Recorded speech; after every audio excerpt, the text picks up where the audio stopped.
I'm Cypress Elodie Wynter, 23 years old. Until 6 months ago, I believed that talent and hard work would always be enough in the architecture world. Then Roland K. Maddox fired me in front of 12 colleagues, calling me too young to understand real-world applications, and everything I thought I knew about fairness shattered. His words still burn in my memory. Maybe come back when you've lived a little, sweetheart. What he didn't know was that I'd been designing solutions to problems his firm couldn't solve for months, working nights to perfect sustainable building techniques they desperately needed. Before I tell you how I ended up in his dream job, let me ask you something that makes this story even more unbelievable. What would you do if the person who destroyed your confidence handed you the exact tools you needed for revenge? Before we jump back in, tell us where you're tuning in from, and if this story touches you, make sure you're subscribed because tomorrow I've saved something extra special for you. The first time I walked into Maddox plus Wolf architecture, the Seattle rain was drumming against the floor-to-ceiling windows of their 32nd floor office, creating a rhythm that seemed to match my nervous heartbeat. I clutched my portfolio case, my mother's old leather carpenter's bag that she'd given me when I graduated from the University of Washington with my master's in sustainable architecture, and tried to project the confidence I practiced in the mirror that morning. My mother, Elena Wynter, had raised me alone in a small Oregon town called Riverdale, where she built custom furniture and taught me that precision wasn't just important, it was sacred. Every measurement mattered. Every joint had to be perfect. Every piece of wood had its own grain, its own story, its own purpose. She'd given me her carpenter's square when I left for graduate school, the metal worn smooth by decades of her hands, and I carried it with me through every design studio, every late night project, every moment of doubt. "Remember, Cypress," she'd said the night before I started my internship, her weathered hands steady as she packed my things. "Buildings are just like furniture, but bigger. Same principles apply. Respect the materials, understand the space, and never let anyone convince you that young ideas aren't worth hearing." I should have listened to that last part more carefully. The Maddox plus Wolf office was everything. I dreamed of sleek glass surfaces reflecting the moody Seattle sky, architectural models displayed like art pieces, and walls lined with awards from the American Institute of Architects. The firm was famous for their brutalist skyscrapers that dotted the Seattle skyline like concrete monuments to ambition. Roland K. Maddox had built his reputation on structures that were bold, uncompromising, and according to every architectural magazine I'd devoured since high school, absolutely brilliant. I was 22 when I started the internship, fresh from a graduate program where I'd focused on sustainable design and biomimetic architecture buildings that learned from nature, instead of fighting against it. My thesis project had been a residential complex that used natural ventilation patterns and solar orientation to reduce energy consumption by 60%. My professors had called it innovative. My classmates had called it the future. Roland Maddox, as I would learn, would call it naive. But that first day, standing in the reception area with its polished concrete floors and minimalist furniture, I felt like I was exactly where I belonged. The receptionist, a woman in her 30s, with perfectly styled hair and the kind of effortless professionalism I aspired to, looked up from her computer screen. "You must be Cypress," she said with a smile that seemed genuinely warm. "Mr. Maddox is running a few minutes late, but he'll be with you shortly. Can I get you coffee? Water? Coffee would be great, thank you," I replied, setting my portfolio case carefully beside one of the leather chairs. The waiting area overlooked Elliott Bay, and I found myself transfixed by the ferries cutting through the gray water, leaving white wakes that disappeared as quickly as they formed. When Roland Maddox finally appeared, he was exactly what I'd expected and nothing like I'd prepared for. Tall, probably around 52, with silver hair that looked professionally maintained and a suit that probably cost more than my rent. But it was his presence that caught me off guard, the way he moved through the space like he owned not just the office, but the very air inside it. "Cypress Wynter," he said, extending a hand that was firm and surprisingly cold. "I've heard good things about your work from Professor Martinez. Sustainable design, right?" Yes, sir, I replied, trying to match his confident handshake. I'm particularly interested in how we can integrate natural systems into urban architecture. He smiled, but something about it felt calculated, ambitious. I like that. Come on, let me show you around. The tour was intoxicating. He walked me through design studios where teams of architects hunched over computer screens and drafting tables. Their conversations a mix of technical jargon and creative passion that I wanted desperately to join. He showed me the model shop, where precise miniatures of future buildings sat under bright lights like small cities waiting to be born. He introduced me to project managers and senior designers, and with each introduction, I felt more certain that this was where I was meant to be. Your desk will be here, he said finally, leading me to a workstation near a window that looked out over the city. You'll be working primarily with our residential division, learning the fundamentals of how we operate. Standard intern duties, research, basic drafting, some client presentation support. It wasn't exactly what I'd hoped for. I'd imagined diving into design work immediately, but I nodded eagerly. That sounds perfect. When do I start? Monday morning, 8 a.m. sharp, he said. One more thing, Cypress. This is a professional environment. We work with some of the most important clients in the region, and they expect a certain level of maturity from our team. I'm sure you understand. I didn't, not really, but I nodded anyway. Of course, Mr. Maddox. Looking back now, I realized that was the first warning sign. The way he said maturity with just enough emphasis to make it feel like a question rather than a statement. The way his eyes lingered on my face, as if calculating whether I could possibly measure up to whatever invisible standard he'd set. But I was too excited to pay attention to subtleties. I was 22, armed with a graduate degree and more enthusiasm than sense, ready to prove that sustainable design wasn't just some academic exercise, but the future of architecture itself. That my first 3 months at Maddox plus Wolf were a masterclass in professional frustration disguised as learning opportunities. I spent my days researching building codes, organizing material samples, and creating PowerPoint presentations that other people would present to clients.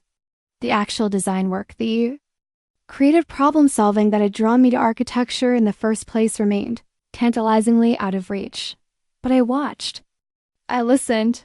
I learned the rhythms of the office, the way projects moved from concept to completion, the delicate dance between client demands and creative vision. And slowly I began to see patterns that bothered me. The firm's buildings were undeniably impressive, but they were also energy-hungry monsters that seemed to fight against their environment rather than work with it. Massive hack systems compensated for poor solar orientation. Artificial lighting ran all day because windows were positioned for aesthetic impact rather than natural illumination. These weren't just design choices, they were missed opportunities. During lunch breaks, I started sketching alternative approaches.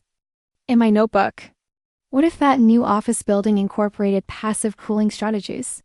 What if the residential complex used green roofs to manage stormwater?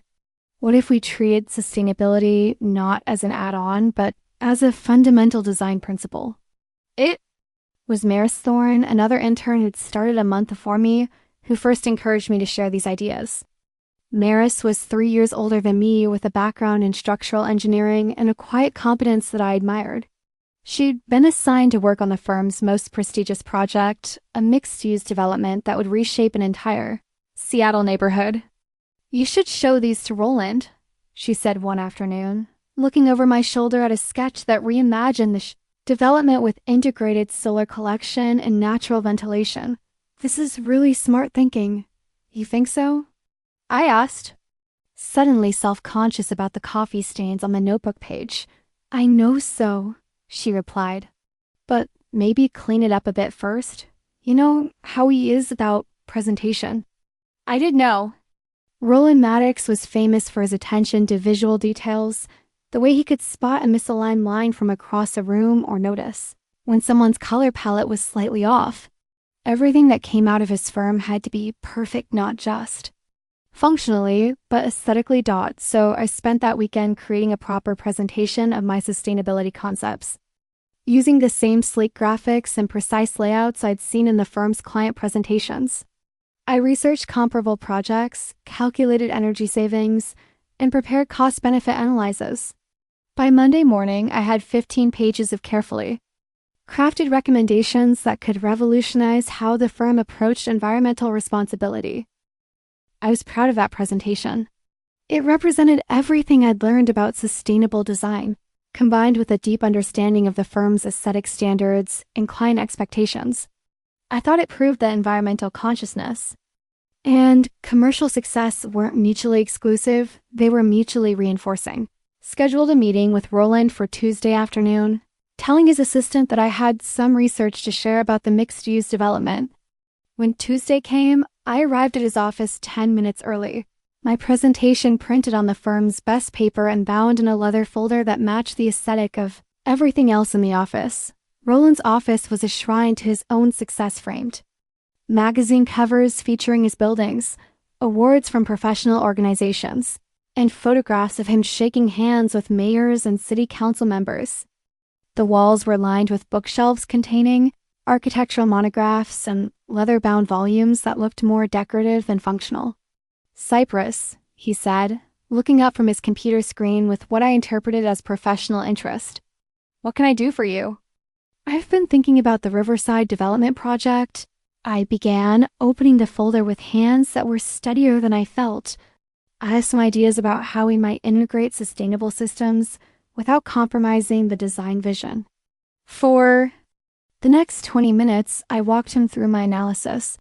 I showed him how strategic window placement could reduce artificial lighting needs by 40%. I explained how a green roof system could manage stormwater while creating amenity space for residents. I demonstrated how passive cooling strategies could reduce HVAC loads and operational costs. Roland listened without interrupting, occasionally nodding or making notes on a legal pad. When I finished, he sat back in his chair and studied me with an expression I couldn't quite read. "This is interesting work, Cypress," he said finally. Very thorough, very academic. Something in his tone made my stomach tighten, but I pressed on. "Thank you, sir. I think these strategies could really set the project apart in the market. Here's the thing," he continued, closing the folder without looking at it again. "Our clients come to us because they want proven solutions, not experimental approaches. They want buildings that work, not buildings that might work if all the variables align perfectly." "But these aren't experimental," I protested. "These are established techniques with documented performance data." He smiled, but it wasn't the kind of smile that made you feel good. "Cypress, you're very bright. That's clear. But there is a difference between theoretical knowledge and practical experience. You've been in the professional world for what, 3 months? Some of these clients have been building for decades. They've seen trends come and go." I felt my cheeks burning, but I tried to keep my voice steady. "I understand that experience is valuable, Mr. Maddox, but isn't innovation important too? Isn't that how the field advances? Innovation, yes," he replied, "but not revolution, not change for the sake of change. Sometimes the most innovative thing you can do is perfect what already works." I left that meeting feeling deflated but not defeated. Maybe Roland was right that I needed more experience before proposing major changes. Maybe I was being too ambitious, too soon. But the ideas themselves were sound, and I knew there had to be a way to prove their value. That evening, my roommate June found me hunched over my laptop at our kitchen table, furiously researching case studies of successful sustainable architecture projects. "Rough day at the office?" she asked, dropping her audio equipment bag by the door and heading straight for the refrigerator. June, Miles had been my best friend since our sophomore year of college, when we bonded over late-night study sessions and a shared appreciation for terrible movies. While I pursued architecture, she focused on audio production, and now she worked for a small recording studio that specialized in local bands and podcast production. She was everything I wasn't: outgoing, irreverent, completely unintimidated by authority figures. "Roland shut down my sustainability presentation," I said without looking up from my laptop screen. called it too academic. June grabbed 2 beers from the fridge and sat down across from me. Defined shut down, politely dismissed it. Made it clear that I should stick to intern duties and leave the big thinking to people with more experience. "And how do you feel about that?" she asked, adopting the exaggerated therapist voice that always made me laugh despite myself. "Frustrated," I admitted, "but maybe he's right. Maybe I'm being too ambitious." June nearly choked on her beer. "Are you kidding me? Cy, you graduated top of your class. Your thesis professor called your work visionary. You won 3 design competitions before you were 21. Since when do you doubt your own ideas?" "Since I started working with people who've been doing this for 30 years, I replied. "Maybe there's something I'm not seeing." "Or maybe," June said, leaning forward with the kind of intensity she usually reserved for arguments about music, "there is something they're not seeing. Maybe they're so invested in the way things have always been done that they can't recognize a better approach when it's sitting right in front of them." I wanted to believe her, but the sting of Roland's dismissal was still fresh. "It's not that simple, June. This isn't college anymore. There are real stakes, real money, real clients." "Exactly," she replied. "Which is why good ideas matter more, not less." We sat in comfortable silence for a while, the familiar sounds of our Capitol Hill neighborhood drifting through the open windows, distant music from a bar down the street, the occasional rumble of a bus, the endless whisper of rain on pavement. That was Seattle's default soundtrack. "You know what you need?" June said finally. "A different career, a second opinion. Someone who isn't invested in maintaining the status quo." It was good advice, though I didn't realize at the time how prophetic it would prove to be. Within a month, I would meet exactly the person June was describing, someone who would help me understand that my ideas weren't too ambitious, but that my audience was too comfortable. For now, though, I just closed my laptop and tried to convince myself that patience was a virtue, that my time would come, that the professional world was just different from the academic world, and I needed to adjust my expectations accordingly. I was still trying to convince myself of these things 6 weeks later when Roland Maddox fired me in front of 12 colleagues and changed the trajectory of my life forever. The glass conference room on the 32nd floor became my courtroom, though I didn't know I was on trial until the verdict was delivered. It was a Tuesday morning in March, a kind of Pacific Northwest day where the clouds hung so low they seemed to press against the windows. And I was presenting research findings to the Riverside development team when my professional world imploded. I'd been working on the project for 2 months, diving deep into zoning requirements, environmental impact assessments, and comparable developments throughout the region. It was detailed, methodical work, exactly the kind of thing Roland had assigned to teach me how the industry really functions. But as I dug deeper into the research, I kept finding opportunities that no one seemed to be discussing. The site was perfect for passive solar design. The prevailing wind patterns could be harnessed for natural cooling. The soil conditions were ideal for geothermal systems. Everything I'd learned about sustainable architecture pointed toward solutions that would reduce both environmental impact and operational costs. It felt irresponsible not to at least mention these possibilities so that morning after presenting the required research findings, I added a brief section about sustainable design opportunities. Nothing revolutionary, just 3 slides outlining how established techniques could be integrated into the current design approach. I thought I was being helpful. I thought I was demonstrating initiative. I was wrong. The conference room held 14 people that day, the full project team plus several senior partners I recognized but had never spoken to directly. Roland sat at the head of the polished table, his silver hair catching the fluorescent light as he scrolled through emails on his phone. Maris was there, taking notes as always. The project manager, David Chen, had spread architectural drawings across half the table. The atmosphere was routine, professional, slightly drowsy in the way that mid-morning meetings often are. I delivered my research presentation smoothly, covering zoning restrictions, utility access, neighborhood demographics, and environmental considerations with the thoroughness that had become my trademark. The team asked a few clarifying questions, not at appropriate moments, and generally seemed satisfied with the information I compiled. Then I clicked to my sustainability slides. Before we wrap up, I said, feeling my heart rate increase slightly, but pushing forward with the confidence I'd cultivated over months of similar presentations. I wanted to share some observations about sustainable design opportunities for this site. Roland's head snapped up from his phone.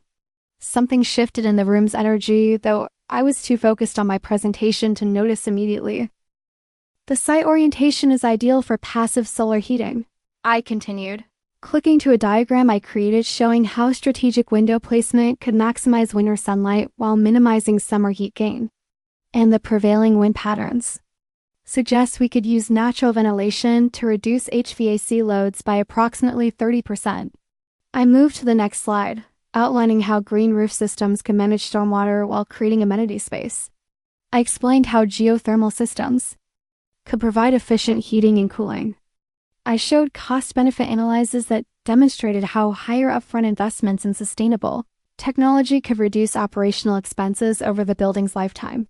These strategies are being used successfully in comparable developments, I concluded, clicking to a slide showing examples from Portland, Vancouver, and San Francisco.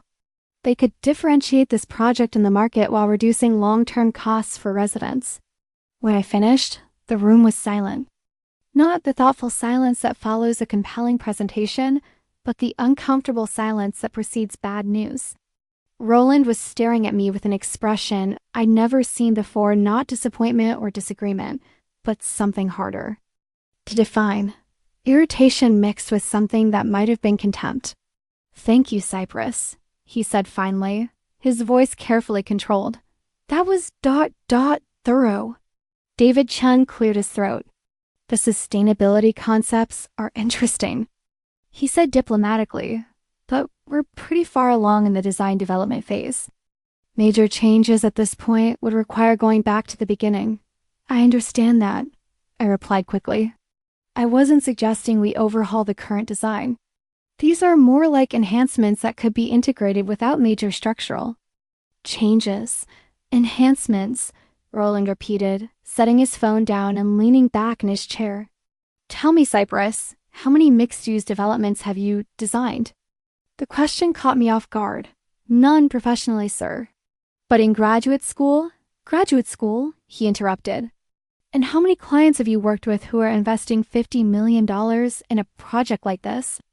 "None," I admitted, feeling my cheeks start to burn. "But the research shows what you want it to show," Roland said, his voice gaining an edge that made several team members shift uncomfortably in their chairs. "Academic research is very different from practical application. Our clients aren't paying us to experiment with their investments." I should have stopped there. I should have apologized for overstepping and moved on.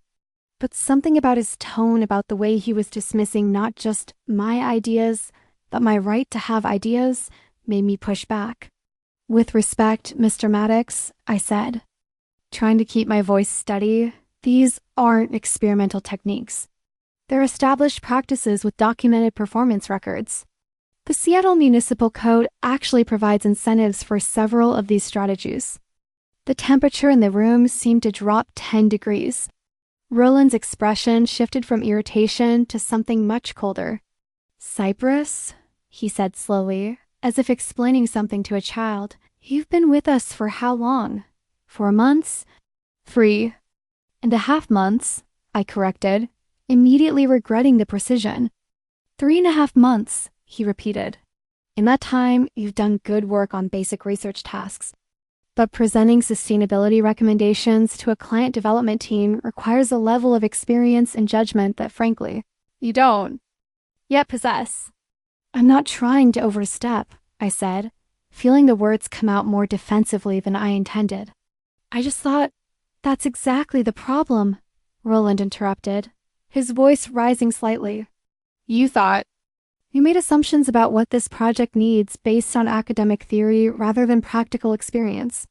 You don't understand the client relationship. You don't understand the regulatory environment. You don't understand the market forces." that drive decisions in this industry. I felt something crumbling inside my chest, but I tried one more time. I've researched the regulatory environment extensively. The city's sustainability guidelines specifically mention, "Stop, Roland," said sharply, "just stop." The room was completely silent now. I could hear the rain hitting the windows, the distant hum of traffic from the street far below, the barely audible whisper of the building's ventilation system.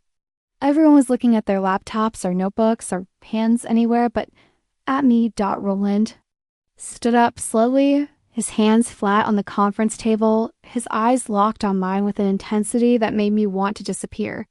"Cypress," he said, his voice deadly calm, "you're 23 years old. You've never worked on a project of this scale. You've never sat across from a client who's risking everything on a development like this.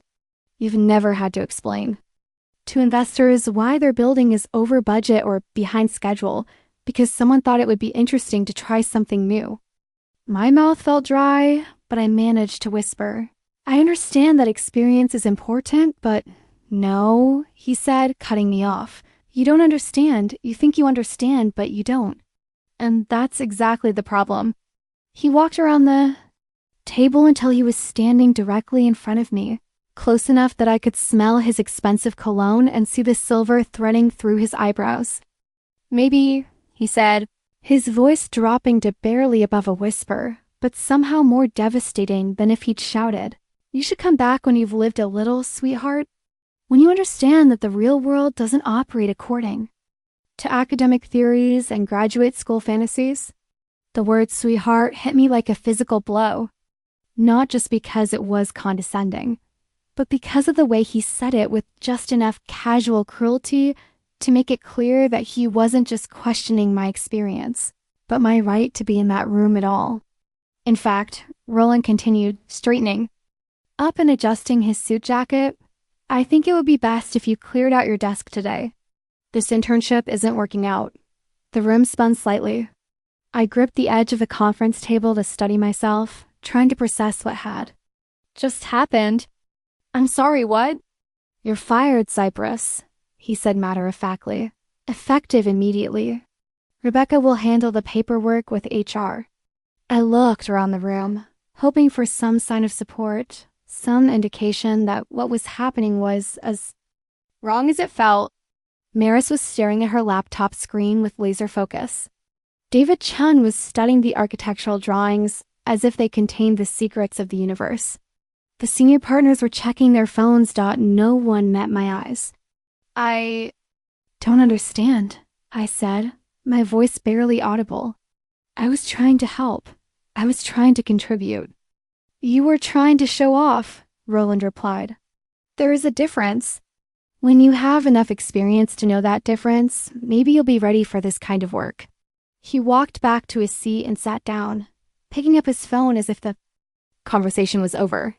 "Rebecca will escort you to your desk and explain the exit process. Good luck with your career, Cypress. I'm sure you'll figure it out eventually."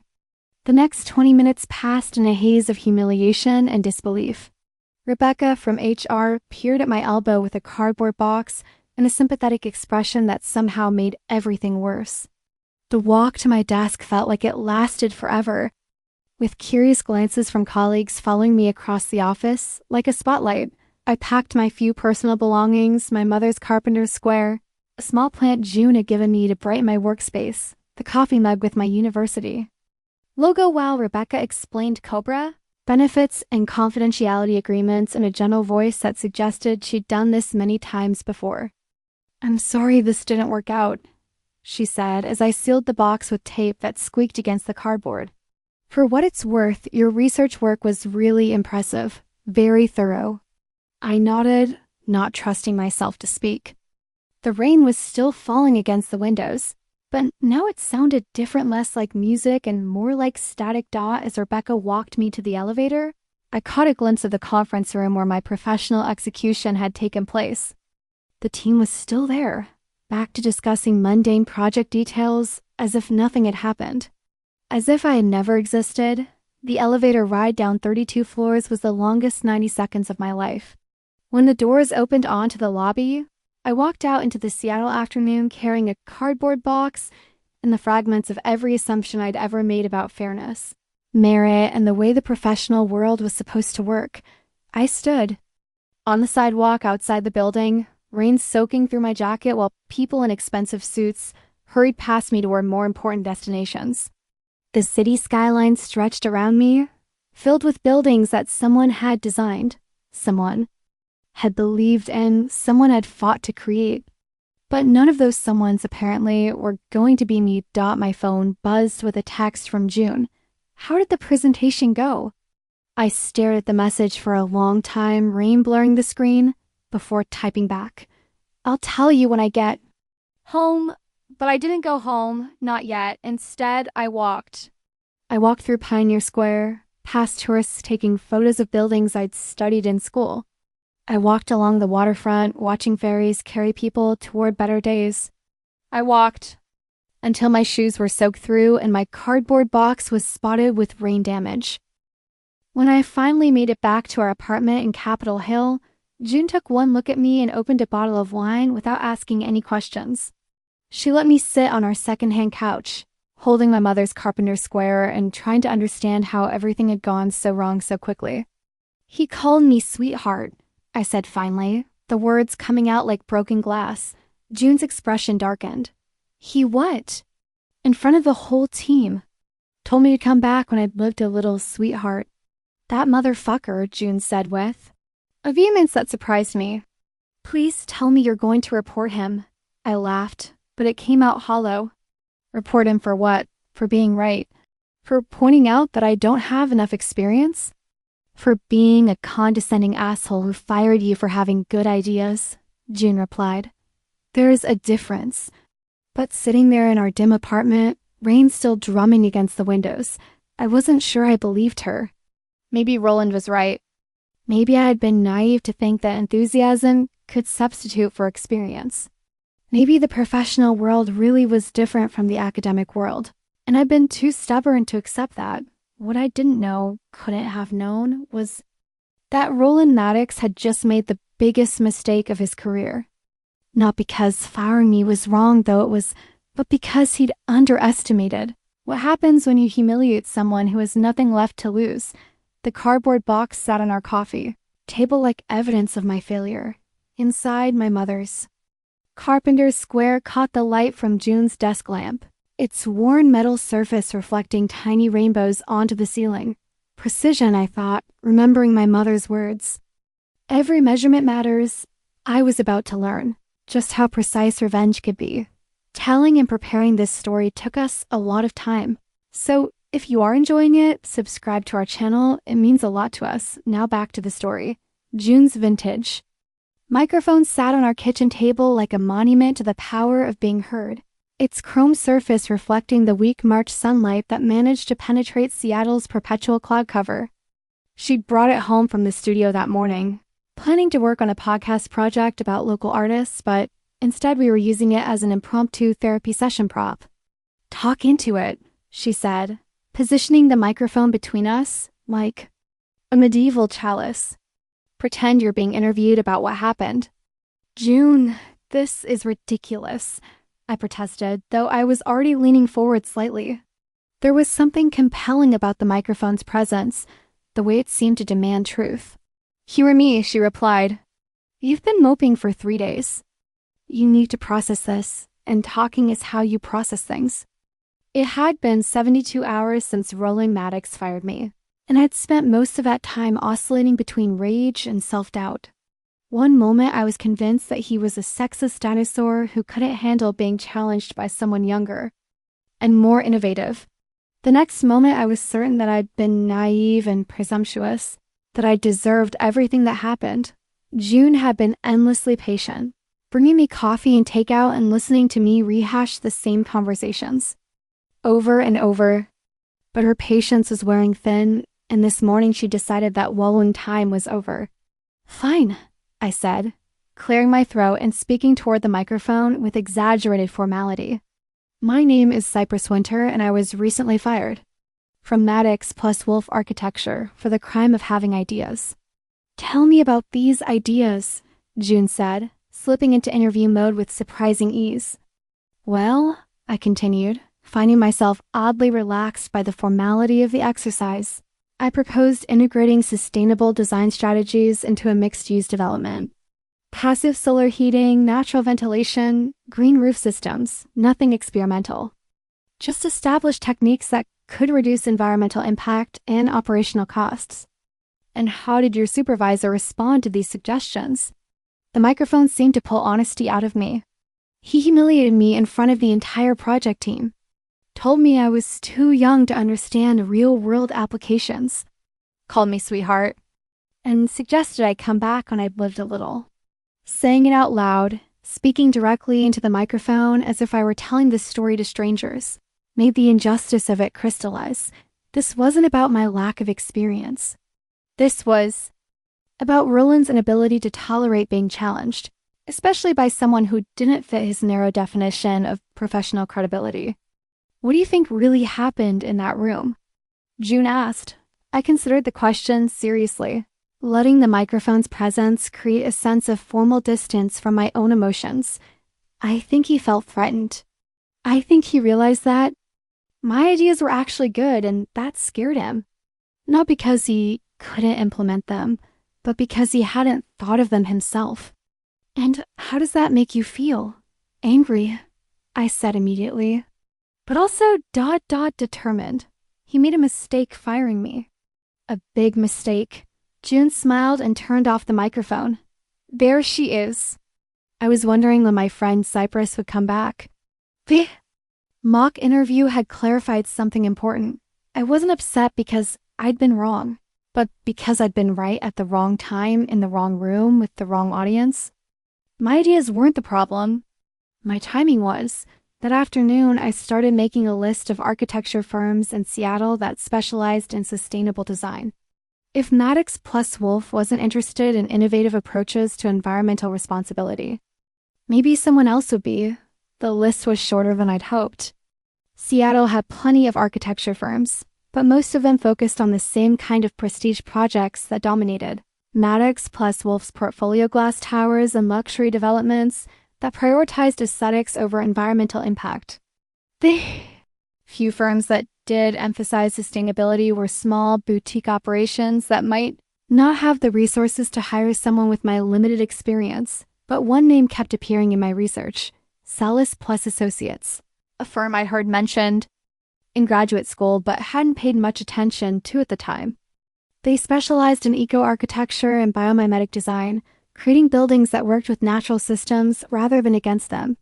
Their portfolio included a residential complex in Portland that used passive cooling strategies, an office building in Vancouver that generated more energy than it consumed, and a series of affordable housing projects that had won awards for both environmental innovation and community impact.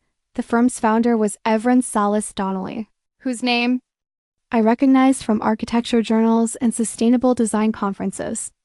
They'd written extensively about the intersection of environmental responsibility and social justice, arguing that sustainable design shouldn't be a luxury available only to wealthy clients, but a standard approach that benefits entire communities. What I found most intriguing was a blog post Evren had written 6 months earlier titled, "The Tyranny of Experience: How the Architecture Industry Silences Innovation." In it, they argued that the profession's obsession with experience often served as a barrier to necessary change, preventing younger designers from introducing new approaches that could address contemporary challenges. The most dangerous phrase in architecture, they'd written, is, "We've always done it this way." Climate change, housing inequality, and environmental degradation require fresh thinking, not tired repetition of failed strategies. Sometimes the most valuable perspective comes from someone who hasn't yet learned what's supposedly impossible. Reading that post felt like finding water in a desert. Here was someone who understood that innovation required new voices, not just seasoned ones. Someone who might see my youth as an asset rather than a liability. But Salis Plus Associates wasn't hiring. Their website listed no open positions, and their most recent project updates suggested they were a small team working at capacity.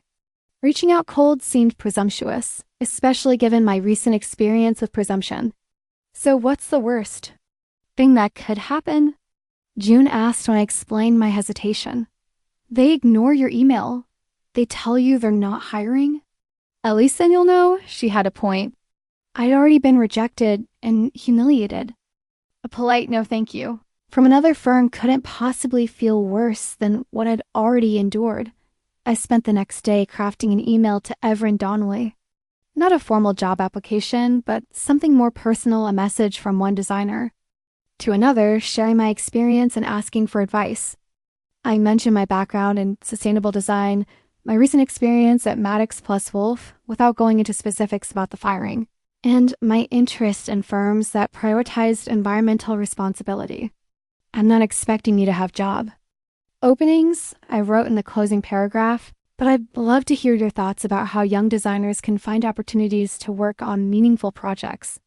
Your blog post about experience versus innovation really resonated with me, and I'd appreciate any guidance you might offer. I sent the email on a Thursday afternoon and tried not to check my inbox every 5 minutes for the next 2 days. By Sunday, I'd convinced myself that Everin was too busy to respond to random emails from unemployed interns, and I started expanding my search to firms in Portland and Vancouver. Then, Monday morning at 7:23 a.m., my phone chimed with a new message. Hi, Cypress, the email began. Thanks for reaching out. I looked at your portfolio, impressive work, especially your graduate thesis, and would love to hear more about your experience at Maddox plus Wolf. Any chance you're free for coffee this week? I know a place in Fremont that serves excellent espresso and has terrible acoustics, which makes it perfect for conversations that might be sensitive in nature. Let me know what works for your schedule. Best. Everin. I read the email 3 times before fully processing it. Everin Donnelly wanted to meet with me. They'd looked at my portfolio and called it impressive. And the phrase, conversations that might be sensitive in nature, suggested they understood that my departure from Maddox Plus Wolf might not have been entirely voluntary. We arranged to meet Wednesday afternoon at a coffee shop called Analog, tucked between a vintage bookstore and a shop that sold hand-blown glass.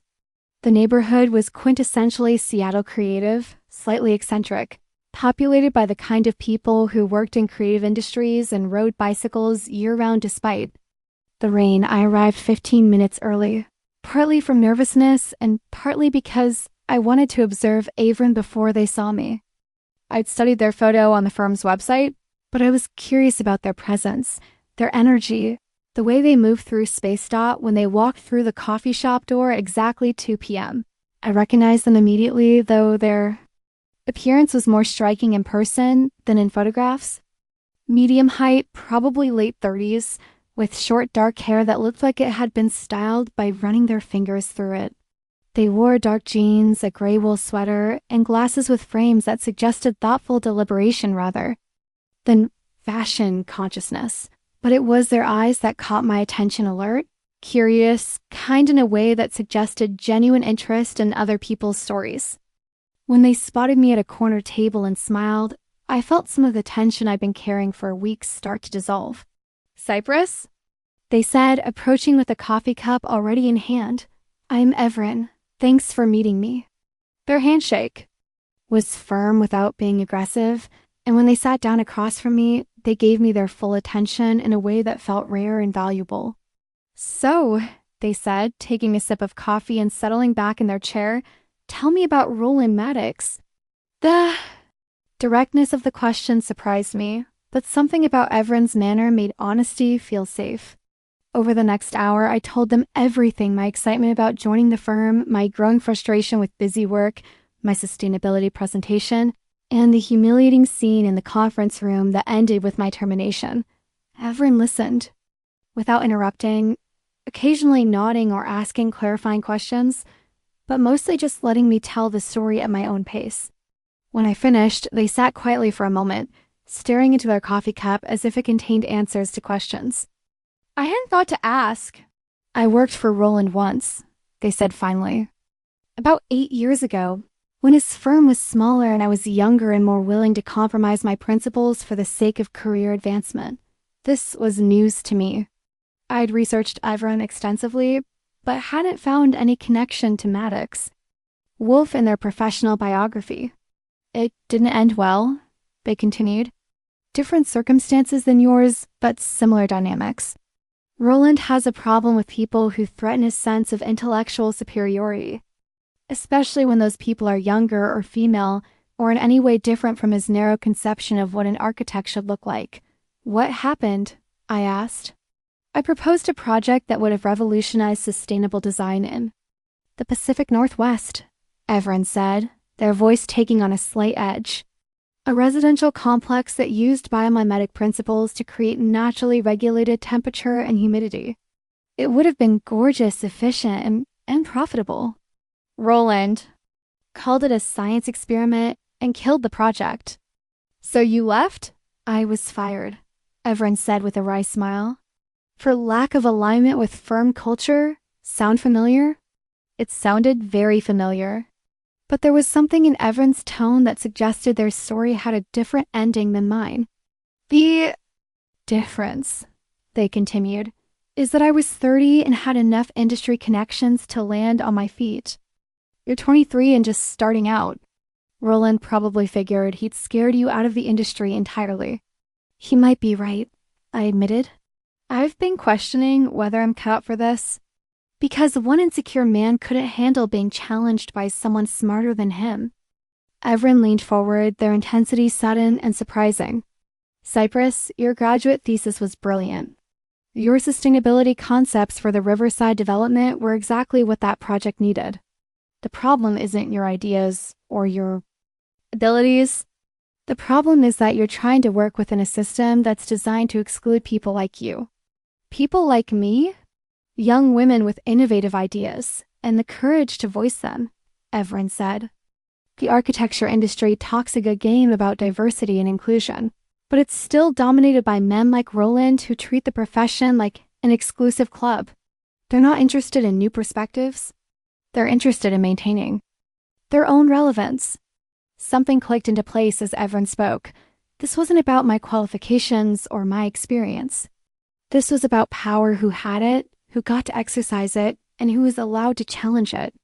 So, what do? I asked. Start my own firm? Go back to school, give up and become a barista? Evron laughed, but not unkindly. None of the above. You keep doing exactly what you're doing, thinking innovatively, pushing boundaries, refusing to accept that things have to be the way they've always been. You just need to find the right environment to do it in. They paused, studying my face with that intense, curious gaze. I don't have any full-time positions open right now, they said. But I do have a project that could use some freelance research support. It's a mixed-use development in Portland, not as large as Roland's Riverside project, but similar complexity. The developer is specifically interested in sustainable design strategies. My heart jumped. What kind of research support? Environmental. Impact analysis, sustainability recommendations, cost-benefit projections for various green technologies, Evron said. Basically, everything Roland told you wasn't worth pursuing. Are you serious? Dead serious. The pay isn't spectacular. This is a small firm with limited resources, but it would be real design work on a real project with a client who actually wants innovative solutions. I felt tears starting to form and blinked them back quickly. Why? Would you take a chance on me? Because, Evron said, finishing their coffee and preparing to leave, 8 years ago, someone took a chance on me when I was angry and unemployed and questioning whether I belonged in this industry. The best way to honor that chance is to pass it forward. They pulled a business card from their wallet and slid it across the table. Think about it for a day or two. If you're interested, email me your portfolio and we'll talk details. As they stood to leave, Evron paused and looked down at me with an expression that was part encouragement, part warning. One more thing, Cypress. Roland Maddox thinks he's seen the last of you. He thinks he's scared you away permanently. Don't let him be right about that. After they left, I sat in the coffee shop for another hour, turning their business card over in my hands and trying to process what had just happened. 3 days ago, I'd been unemployed and questioning my entire career path. Now I had an opportunity to work on exactly the kind of project I dreamed about, with someone who understood that my age and enthusiasm were strengths, not weaknesses. More than that, I had something I hadn't possessed since walking out of that glass conference room, a sense of possibility. Everin had shown me that Roland's version of the architecture industry wasn't the only version available. There were other ways to build, other ways to work, other ways to define professional success. When I got home that evening, June took one look at my face and grinned. "Good news?" she asked. "Great news," I replied, pulling her vintage microphone toward me. "Want to do another interview?" I think I have a better story to tell this time. Everin's sketch pad became my Bible during those first weeks of freelance work, its pages filled with architectural drawings that looked more like organic poetry than traditional blueprints. The Portland project was officially called the Pearl District Commons, but Everin referred to it as the laboratory, a chance to test sustainable design concepts that larger firms dismissed as too experimental. Working from my laptop at our kitchen table surrounded by coffee cups and June's audio equipment, I dove into the environmental analysis with the kind of focused intensity I hadn't felt since graduate school. The research was complex, requiring me to balance environmental impact, assessments with cost projections, regulatory compliance with innovative design strategies. It was exactly the kind of work I proposed doing at Maddox plus Wolf, but now I had a client who actually wanted these answers. The project site was a former industrial lot in Portland's Pearl District, contaminated by decades of manufacturing, but perfectly positioned to become a model of urban redevelopment. The developer, a woman named Sarah Chin, who'd made her fortune in tech before turning to sustainable real estate, wanted to create something unprecedented, a mixed-use complex that would actually improve the environmental health of its neighborhood. Most developments extract value from their communities, Sarah had explained during our first video conference, her voice crackling through my laptop speakers while rain drummed against our apartment windows. I want to create something that gives back cleaner air, better water management, renewable energy that feeds back into the grid. It was an architect's dream project, and I couldn't believe I was being trusted to help shape it. Everin and I met twice a week at various coffee shops around Seattle. My research spread across small tables while they sketched design concepts that incorporated my environmental findings. Their approach to architecture was unlike anything I'd encountered: fluid, organic, inspired by natural systems rather than constrained by conventional building practices. "Look at this," they said during one of our sessions, sketching a building facade that seemed to breathe. "Your research shows that prevailing winds from the northwest carry moisture and pollutants. What if we designed the building skin to filter that air as it passes through? Living walls that clean pollution while providing natural cooling?" I leaned over their sketch pads, studying the delicate lines that suggested both structure and natural growth.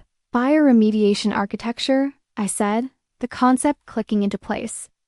The building becomes part of the ecosystem instead of fighting against it. "Exactly," Everin replied, adding detail to their drawing. "Your environmental analysis provides the scientific foundation. I'm just translating that science into built form."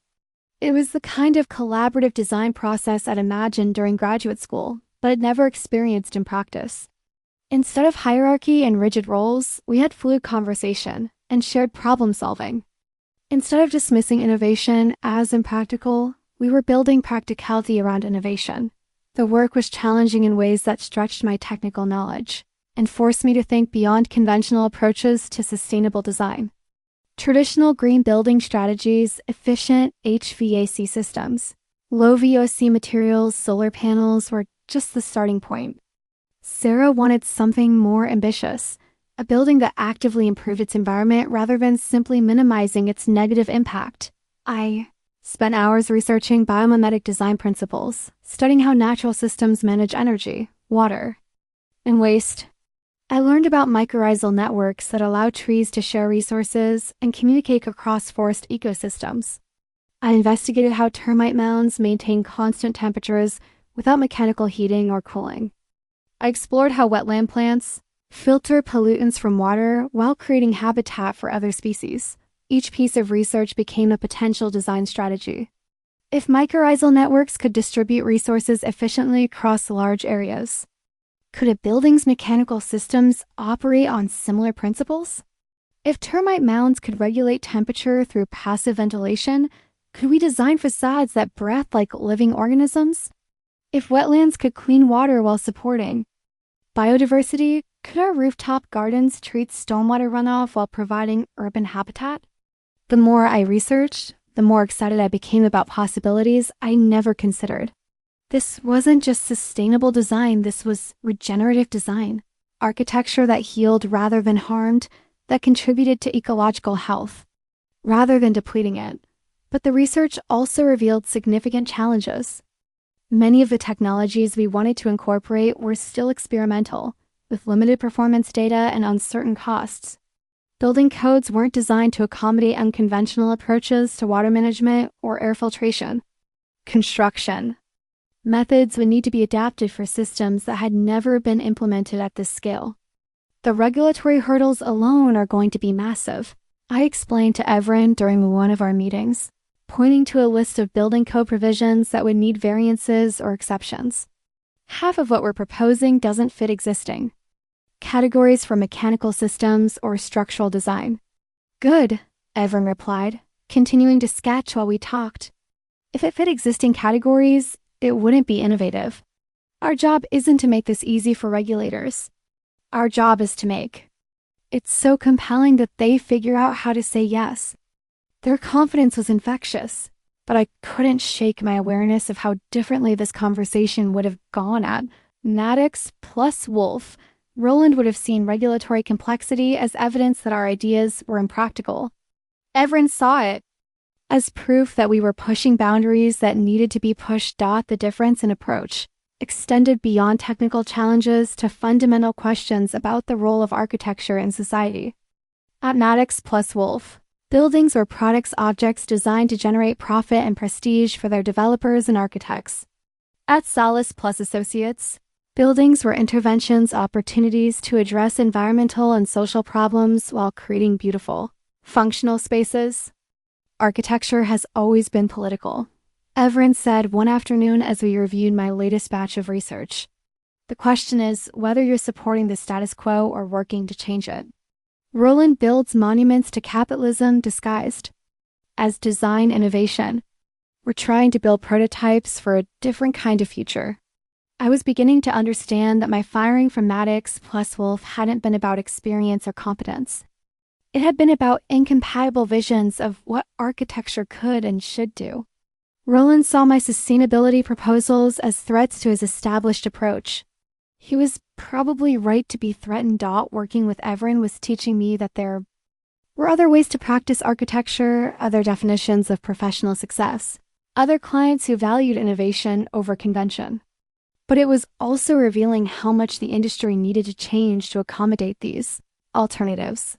Most architecture firms were structured around the same hierarchical model that dominated Maddox plus Wolf senior partners making design decisions, junior staff executing those decisions, clients choosing from established typologies and styles.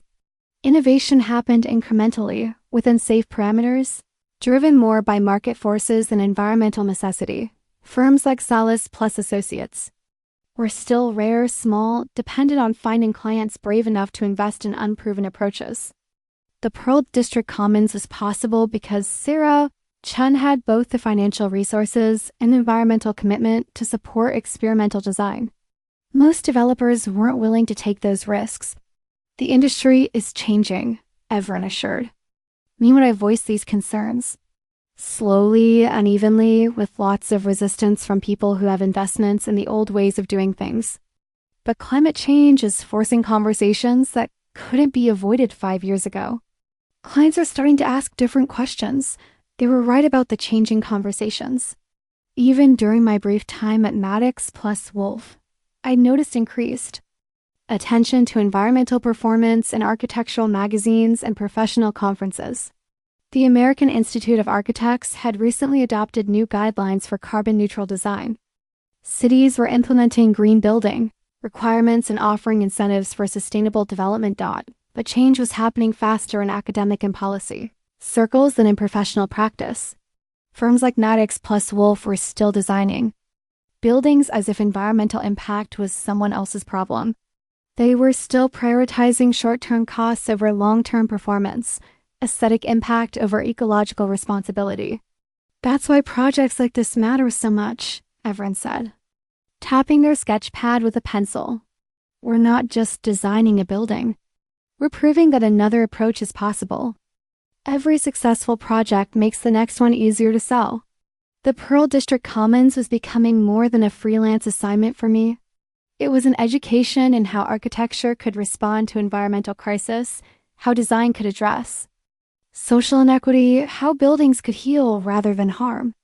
It was also an education in my own capabilities, in the value of the skills and perspectives I'd been told were insufficient, working independently, without the rigid hierarchies and established procedures of a large firm. I was discovering research and analytical abilities I hadn't known I possessed. I was learning to translate between scientific studies and design applications, to balance ideal solutions with practical constraints, to communicate complex technical information to clients who weren't trained in environmental science. Most importantly, I was learning to trust my own judgment. At Maddox plus Wolf, I constantly second-guessed my ideas, wondering if I was missing some crucial piece of professional wisdom that would come with experience.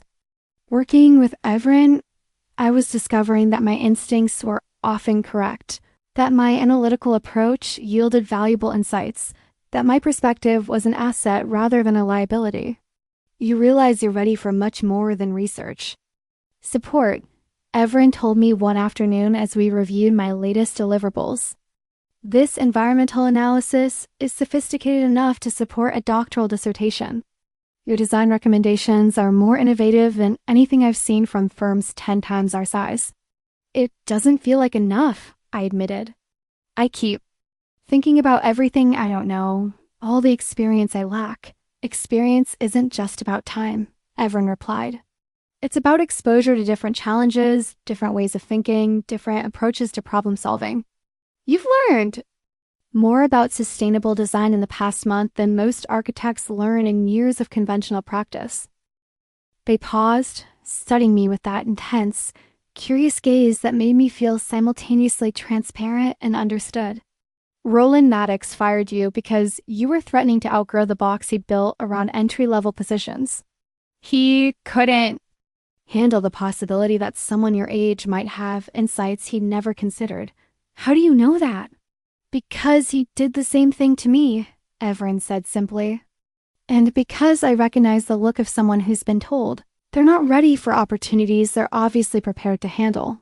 That conversation stayed with me as I continued working on the Portland project, diving deeper into technical research while beginning to envision my own future in sustainable design. Everin was right. I was learning rapidly, developing expertise that traditional career paths might have taken years to provide. But I was also learning something else. Revenge didn't have to be direct or dramatic. Sometimes the best revenge was simply proving that the person who dismissed you had made a catastrophic error in judgment. Sometimes the best revenge was succeeding so thoroughly that their narrow vision of your potential became obviously, embarrassingly wrong. I wasn't planning revenge against Roland Maddox.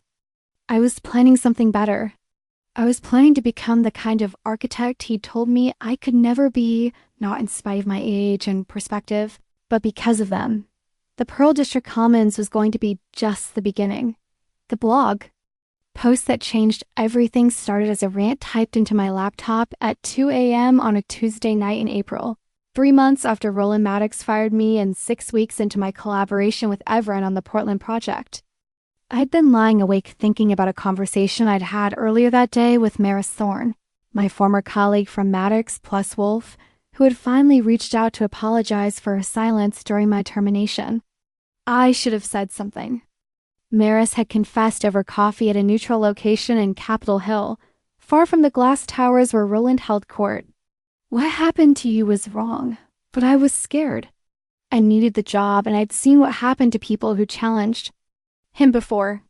Her apology was genuine, but her words revealed something that had been gnawing at me for months. I wasn't the first person Roland had dismissed for inconvenient ideas. According to Maris, there had been others, a junior architect who proposed affordable housing strategies, a project manager who'd questioned the environmental impact of a luxury development, an intern who'd suggested that the firm's marketing materials overstated their commitment to sustainability. "He has a pattern," Maris had said quietly, stirring her latte with nervous energy. "Anyone who threatens his authority or suggests that his approach might not be perfect gets marginalized or pushed out. The firm talks about innovation and progressive design, but only within very narrow parameters." Lying in bed that night, unable to sleep despite June's gentle snoring from the next room, I found myself thinking about all the conversations I'd had with other young architects since leaving Maddox plus Wolf. Stories of ideas dismissed as naive, of enthusiasm labeled as inexperience, of innovative thinking treated as evidence of insufficient professional judgment. The architecture industry claimed to value fresh perspectives and new approaches, but it seemed designed to silence the very voices most likely to provide them. Young designers were expected to spend years learning established methods before being allowed to contribute original ideas. By the time they earned enough credibility to be heard, many had internalized the same resistance to change that characterized their seniors' dots, so I started writing. Not a formal article or professional essay, but a raw, honest account of what it felt like to be fired for caring too much about solving problems instead of maintaining conventions. I wrote about the glass conference room where my career had temporarily died, about Roland's condescending tone and dismissive language, about the silence of colleagues who witnessed my humiliation without intervening. But I also wrote about what had happened next, finding mentorship with Everin, discovering that innovative firms did exist, learning that sustainable design wasn't just academically interesting, but commercially viable and environmentally essential. I wrote about the Pearl District Commons and the thrill of working on a project that treated architecture as a tool for healing rather than harming. I wrote about the waste of young talent that occurred when established professionals prioritized hierarchy over innovation, experience over insight, tradition over necessity. I wrote about the environmental crisis that required exactly the kind of fresh thinking the industry seemed determined to suppress. The most dangerous phrase in architecture, I typed, borrowing from Everin's earlier blog post, isn't, "We've always done it this way." It's, "You're too young to understand." Too young to understand market forces, regulatory constraints, client expectations, professional standards. Too young to contribute meaningfully to conversations about the future of the built environment. The post grew as I wrote, expanding from personal narrative to industry critique to call for structural change. I wrote about ageism in reverse, the assumption that youth automatically meant inexperience, that fresh perspectives were automatically naive, that innovation required decades of conventional practice before being considered legitimate. I wrote, "Until sunrise painted Seattle's sky in shades of rose and gold, until June emerged from her bedroom yawning and asking if I'd been writing all night. When I finally read through what I produced, I realized I had nearly 3,000 words of the most honest writing I'd ever done." "It's good," June said after reading over my shoulder while coffee brewed in our kitchen. "Really good. Also, completely brutal toward your former boss. You planning to publish this somewhere?" I hadn't been planning anything beyond getting the thoughts out of my head, but June's question made me realize that the post might serve a purpose beyond personal therapy. How many other young architects were struggling with similar experiences? How many innovative ideas were being dismissed simply because they came from people deemed too inexperienced to have valuable insights? "I don't know where I'd publish it," I admitted. "It's not exactly scholarly enough for professional journals." "What about Medium?" June suggested. "Or LinkedIn? Something where other people in your industry might see it." The idea made me nervous. Publishing personal criticism of a specific firm and architect could have professional repercussions. Roland had connections throughout the Seattle architecture community. Publicly calling out his behavior might make me unemployable at other established firms. But then I thought about Maris's confession, about all the other young architects who'd been silenced or marginalized for threatening the status quo. Someone needed to start these conversations publicly. Someone needed to name the patterns that everyone whispered about, but no one addressed directly. Fuck it, I said, surprising myself with the vehemence.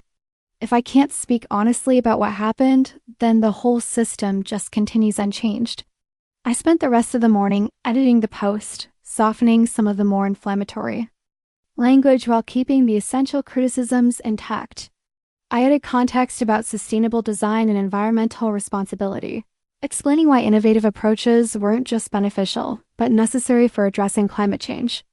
I included links to research supporting the strategies I proposed at Maddox plus Wolf, demonstrating that my ideas hadn't been naive, but actually cutting edge. I also changed Roland's name and the firm's name, creating enough distance to avoid potential legal issues while keeping the essential facts clear. Anyone familiar with Seattle's architecture scene would be able to identify the players, but I wasn't naming them explicitly. The final version was titled, "Too Young to Understand: How the Architecture Industry Silences Innovation." And it was simultaneously the most personal and most professional piece of writing I'd ever produced. I published it on Medium at 2 p.m. on a Wednesday afternoon, shared it on LinkedIn with minimal commentary, and then tried to forget about it while focusing on my research for the Portland project. By Thursday morning, the post had been viewed 500 times and shared by a dozen people. By Friday afternoon, it had been read by over 2,000 people and garnered dozens of comments from architects, urban planners, and design students sharing similar experiences. "This is exactly what happened to me at major firm," wrote one commenter. "Different specifics, same pattern of dismissing young voices who challenge established approaches." "Thank you for writing this," commented another. "I've been trying to articulate why I left traditional practice for academia, and you've captured it perfectly." But the comment that made my heart race came from an account I didn't recognize. "Exceptional insights about sustainable design and industry dynamics. Would love to discuss further. E. Grant, ARC Global. ARC Global was a European architectural consortium that specialized in large-scale sustainable development projects. I'd studied their work in graduate school, massive mixed-use complexes that achieved carbon neutrality, affordable housing projects that improved neighborhood environmental health, urban planning initiatives that addressed both social equity and climate adaptation. Elodie Grant was their executive director for North American operations, responsible for identifying innovative firms and designers for international collaborations. They'd been featured in Architectural Record and Design, profiled as one of the most influential figures in global sustainable design, and they just left a comment on my blog post. I stared at my laptop screen for several minutes, reading the comment and trying to process what it might mean. Was this a polite acknowledgement, a professional courtesy, or something more significant? My phone rang before I could decide how to respond. June's number appeared on the screen, and I answered without thinking. "Holy shit, Cy," she said without preamble. "Are you seeing what's happening with your post?" "What do you mean?" "Check your LinkedIn notifications, and Twitter, and your email. This thing is going viral in architect circles." I opened LinkedIn on my laptop and nearly choked on my coffee. The post had been shared by prominent architects, environmental consultants, and design publications. Architecture blogs were linking to it. Design students were tagging their professors. The comment thread had exploded into a full-scale discussion about ageism, innovation, and environmental responsibility in professional practice. My email inbox was filling with messages from strangers, some supportive, some critical, some sharing their own stories of being dismissed or marginalized for challenging conventional approaches. But the email that made my hands shake was from Elodie Grant themselves, sent directly to the address listed on my website. "Ms. Wynter," it began, "your recent blog post caught my attention, not just for its insights about industry dynamics, but for the sophisticated understanding of sustainable design principles you demonstrate. I'd very much like to discuss your perspective on biomimetic architecture and regenerative design. Would you be available for a conversation sometime in the next week? Best regards, Elodie Grant, Executive Director, ARC Global North America." I read the email 3 times before fully processing it. Elodie Grant wanted to discuss my perspective. on biomimetic architecture and regenerative design. The exact areas I'd been researching for the Portland project. June, I said when she answered my call back. I think something important just happened. Good important or bad important? I honestly don't know, I replied, staring at Ellerie's email. But I think I'm about to find out. The viral blog post had done something I'd never intended. It had made me visible to people who mattered in sustainable design, people who valued innovation over convention, people who might see my age and perspective as assets rather than liabilities. Roland, Maddox had fired me for being too young to understand the real world. But the real world, it seemed, was more complex and more ready for change than he'd realized. Over the next few days, as the post continued spreading through professional networks and generating conversations about industry culture, I began to understand that I'd accidentally started something bigger than a personal narrative. I'd opened a discussion about how the architecture profession could better respond to environmental crisis, how it could embrace rather than suppress the fresh. Thinking that crisis demanded, but more immediately, I had a phone call scheduled with Ellery Grant for the following Tuesday. And I had no idea what they wanted to discuss beyond my perspective on sustainable design. What I didn't know, couldn't have known, was that ARC Global had been searching for exactly the kind of innovative thinking I'd been developing with Evren. They'd been looking for someone who could bridge environmental science and design practice. Someone who understood both the technical requirements and cultural challenges of regenerative architecture. They'd been looking for someone young enough to think differently, experienced enough to think deeply, and brave enough to challenge conventional approaches. They'd been looking, without knowing it, for someone exactly like me. The ARC Global Application Portfolio became my obsession for 6 weeks during the late spring and early summer. A leather-bound collection of drawings, research, and written analyses that represented everything I learned about sustainable design compressed into 40 pages of carefully curated excellence. It sat on our kitchen table like a shrine to possibility, growing thicker each day as I refined concepts and polished presentations. Ellery, Grant's initial phone call had been everything I'd hoped for and nothing I'd expected. Instead of a formal interview, it had been an hour-long conversation about biomimetic architecture, regenerative design principles, and the role of environmental thinking in addressing urban challenges.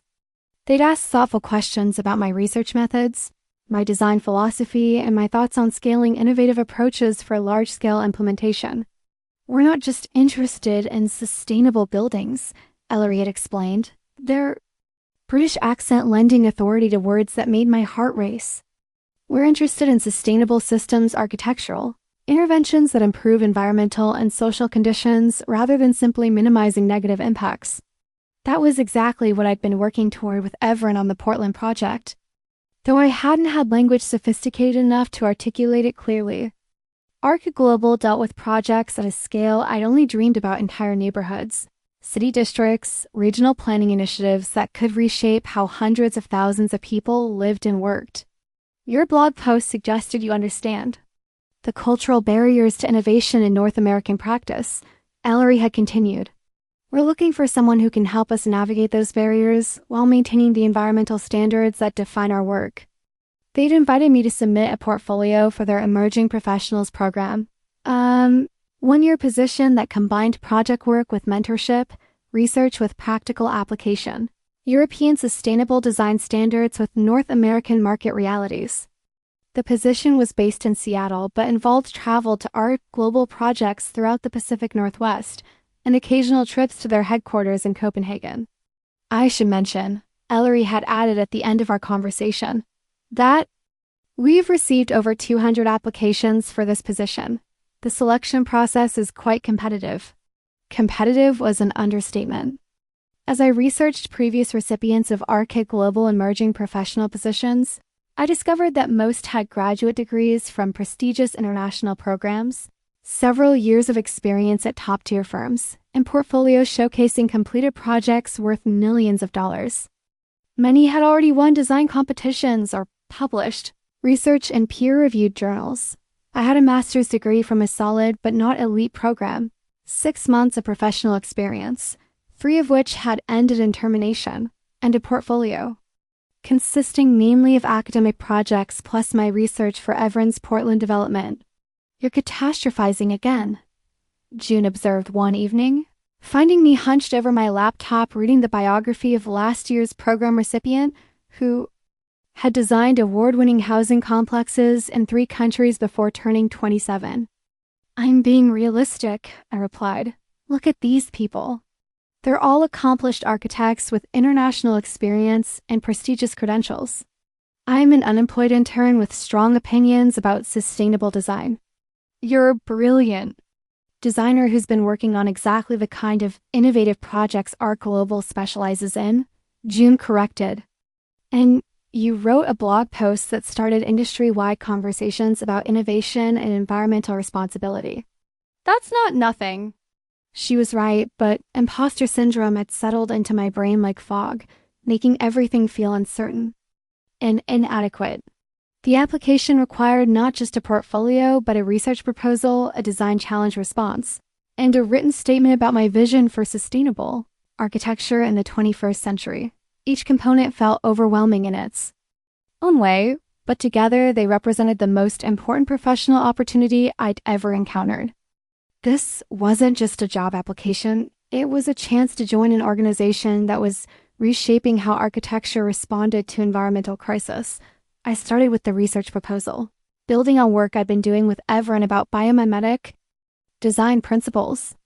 My proposal focused on developing standardized methodologies for translating ecological systems into architectural strategies, essentially creating a toolkit that could help designers incorporate natural processes into building systems more systematically. The idea had emerged from my research for the Portland project, where I'd spent weeks studying everything from mycorrhizal networks to termite mound ventilation systems, trying to understand how nature managed energy, water, and resources with remarkable efficiency, but translating those insights into practical design strategies required more systematic analysis than most architects had time or training to undertake. What if we could create standardized assessments that help designers identify which natural systems were most relevant to their specific sites and programs? I wrote my proposal. What if biomimetic design became as routine and accessible as energy modeling or structural analysis? The research proposal allowed me to showcase both my environmental science background and my design thinking, demonstrating that I could bridge technical analysis with creative application. It also positioned me as someone interested in solving systemic problems rather than just designing individual buildings. The design challenge was more daunting. ARC Global had provided a hypothetical brief for a mixed-use development in Vancouver that needed to achieve carbon neutrality while addressing affordable housing shortages and urban biodiversity loss. Applicants had 2 weeks to develop a conceptual design response that addressed all 3 priorities simultaneously. I spent the first week researching Vancouver's climate, ecology, and housing policies, trying to understand the specific constraints and opportunities the site presented. The city's temperate rainforest climate offered possibilities for passive cooling and natural water management, but also presented challenges for solar, energy generation, and moisture control. The affordable housing requirement meant that sustainable strategies couldn't rely on expensive technologies or high-end materials. Whatever I proposed needed to be cost-effective enough to support below-market housing costs while still achieving ambitious environmental performance targets. The biodiversity component was the most intriguing challenge. Most urban developments reduced ecological diversity by replacing complex natural systems with simplified built environments. But what if a development could actually enhance biodiversity while providing housing and commercial space? I spent days sketching concepts that integrated building systems with habitat creation, designing structures that could support both human occupancy and wildlife populations. Green roofs became habitat corridors. Stormwater management systems became wetland ecosystems. Building facades became vertical forests that provided nesting sites and food sources for urban wildlife. The design that emerged was unlike anything I'd seen in conventional practice, a complex of buildings that functioned more like an ecosystem than a traditional development. Instead of imposing geometric order on the landscape, the design followed natural patterns and processes, creating space for both planned and spontaneous ecological relationships. But the real innovation was in the building systems themselves. Taking inspiration from forest ecology, I designed mechanical systems that shared resources and information between buildings, optimizing energy and water use across the entire development rather than within individual structures. Buildings could share excess solar generation, distribute thermal energy based on occupancy patterns, and coordinate water recycling to maximize efficiency. It's like a built ecosystem, I explained to everyone during one of our coffee meetings, spreading my drawings across a small table while they reviewed my concept sketches. Each building contributes to the health and efficiency of the whole system. This is sophisticated thinking, Everin replied, studying my diagrams with the same intensity they brought to their own design work. You're not just applying sustainable technologies, you're reimagining how buildings relate to each other and their environment.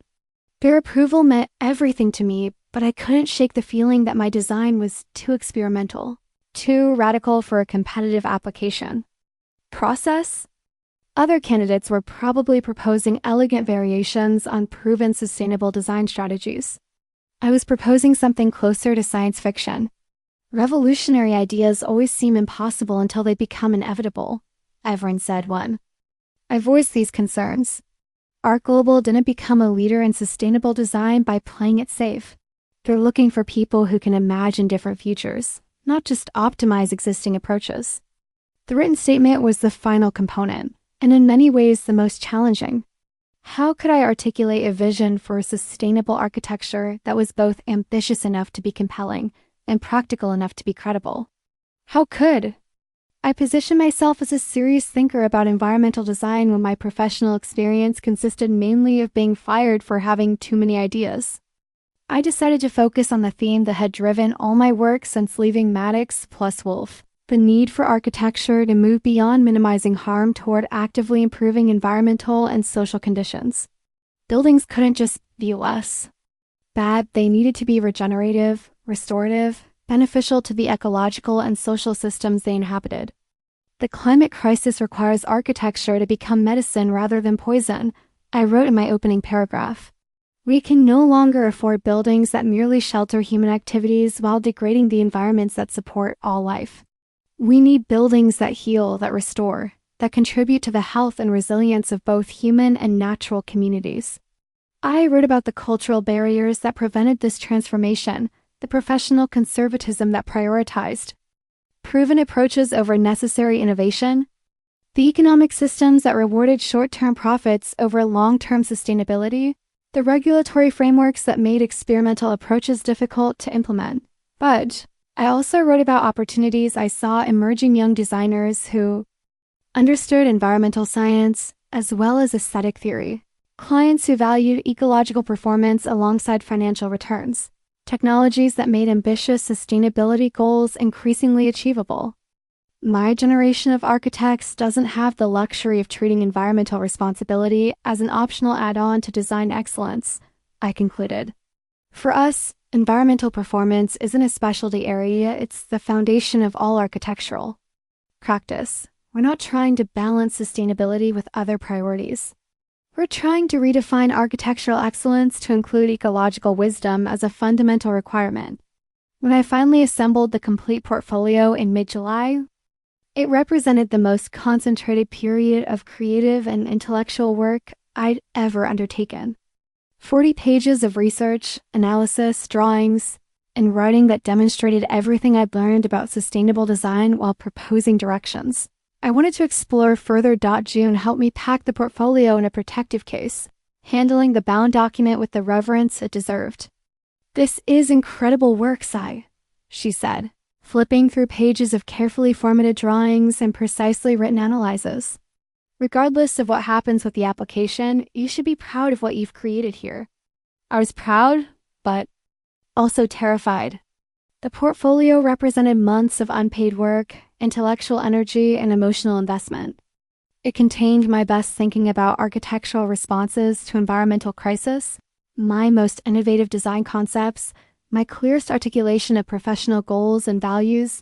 If Art Global rejected it, I wasn't sure where else I could take these ideas. How many organizations existed that valued radical innovation and sustainable design? How many were hiring emerging professionals with unconventional backgrounds and limited experience? What happens if they say no? I asked June as we prepared to drive to the FedEx office for overnight shipping to Art Global's Seattle office. Then you find another way to do this work, June replied without hesitation. But they're not going to say no. This portfolio proves that you're exactly the kind of thinker they're looking for. I wanted to believe her, but doubt had become a constant companion during the application process. Every day of research and writing had revealed new gaps in my knowledge, new areas where other candidates probably had more expertise or experience. But as I handed the package to the FedEx clerk and watched it disappear into the shipping system that would deliver it to Ellery Grant's desk, I realized that doubt wasn't the most important emotion. I was feeling what I felt most strongly was hope that somewhere in the architecture industry, there were people who valued innovation over convention, environmental wisdom over professional tradition, the courage to imagine different futures over the comfort of familiar approaches. Roland Maddox had fired me for being too young to understand how architecture really worked. But maybe the problem wasn't my understanding of how it worked. Maybe the problem was how it worked, and maybe there were people ready to work differently. I was about to find out which interpretation was correct. The executive boardroom table at Arc Global's Seattle office was a masterpiece of sustainable design reclaimed. Douglas fir from a deconstructed Washington State warehouse, finished with non-toxic sealers and supported by legs made from recycled steel.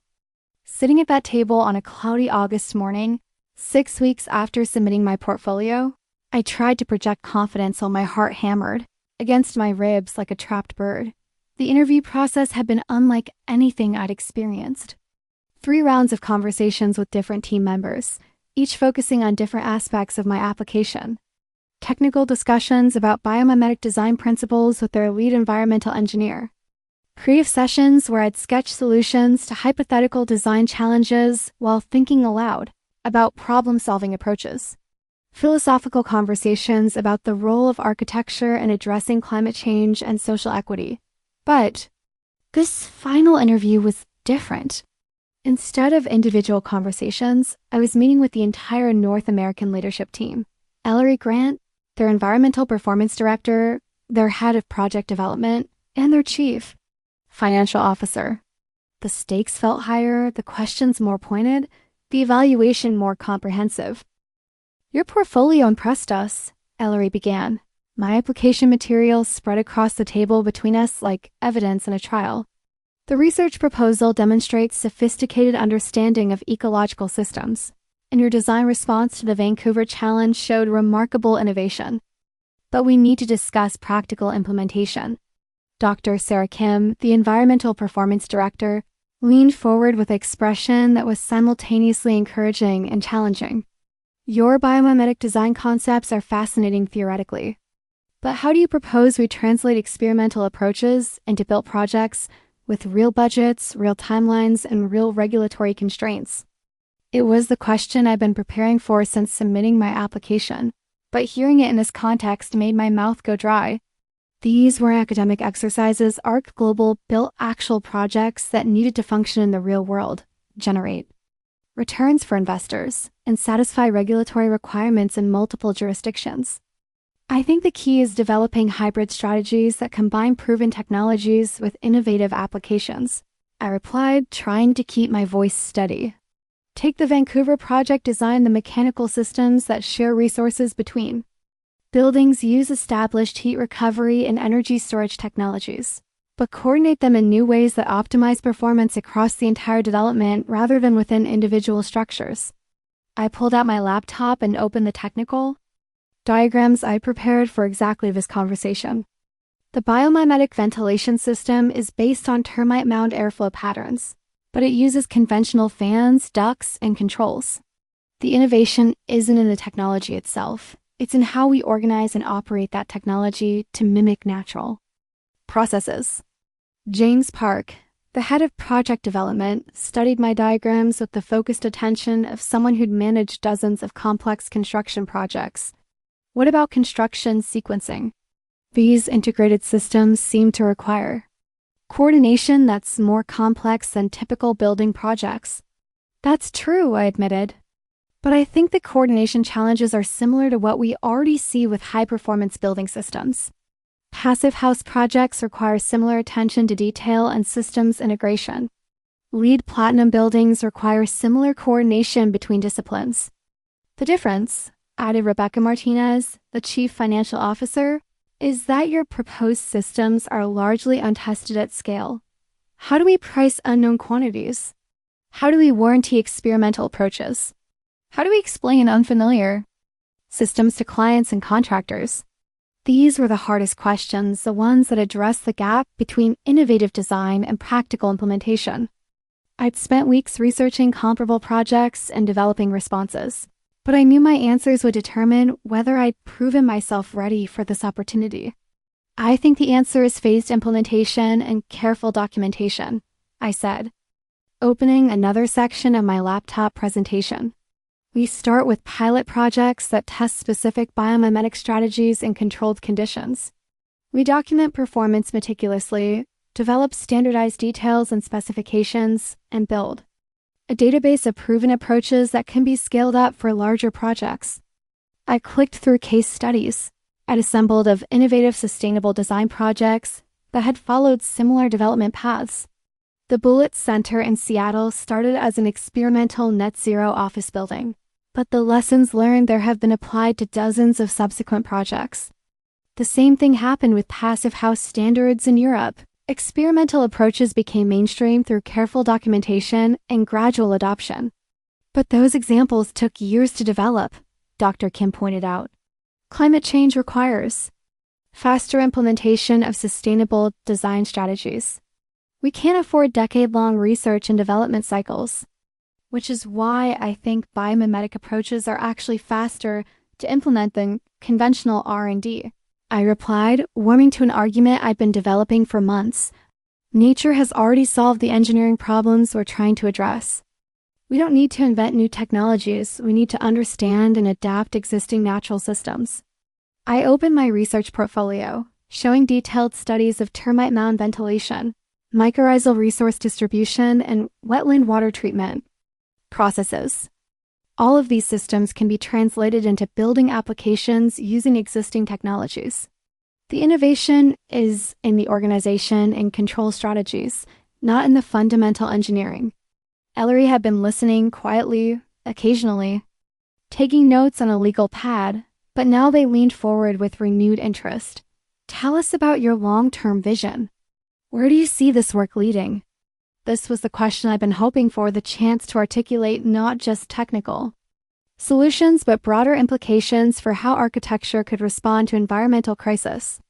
I see biomimetic design becoming as fundamental to architecture as structural engineering or building code compliance, I said, feeling my confidence build as I spoke about concepts I'd been developing for months.